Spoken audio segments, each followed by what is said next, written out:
inevitably I get the question, well, this PPLI sounds great. What's the catch? What's going on here? What do I not know? Sounds great. I get to Exactly. I'm waiting for the other shoe to drop. And the answer is there isn't really a catch. What there are rules that need to be followed, that are very important, because violating these rules, they basically strip away all the tax benefits. You lose everything. So the first rule is called diversification. You need to hold at least 5 different investments in your policy. No two investments can make up a certain portion of the value, three investments, certain portion of the value, et cetera, et cetera. I find in the marketplace that rule is typically pretty easy to satisfy Yeah. because it looks through fund structures. So an example would be, if you wanted Bitcoin exposure in your PPLI, you could subscribe to a Bitcoin ETF.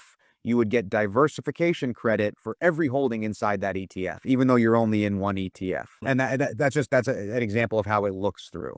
So diversification is A, it's the right thing to do anyway, but B, it tends to be easier to navigate for the advisors because they have some tools for it. The more important rule, and by far where I see the most people get themselves into trouble with PPLI, really in my experience, one of the only ways to get yourself into trouble with PPLI is to violate this second rule, which is known as the investor control doctrine, or the investor control rule. And what that states is the client, the owner, whoever the grantor of the trust, whoever is the ultimate beneficial owner of these assets, even though they're in PPLI, that person cannot be making day-to-day investment decisions on behalf of the policy. There has to be, in what we call an SMA structure, separately managed account, there has to be an advisor making all investment decisions.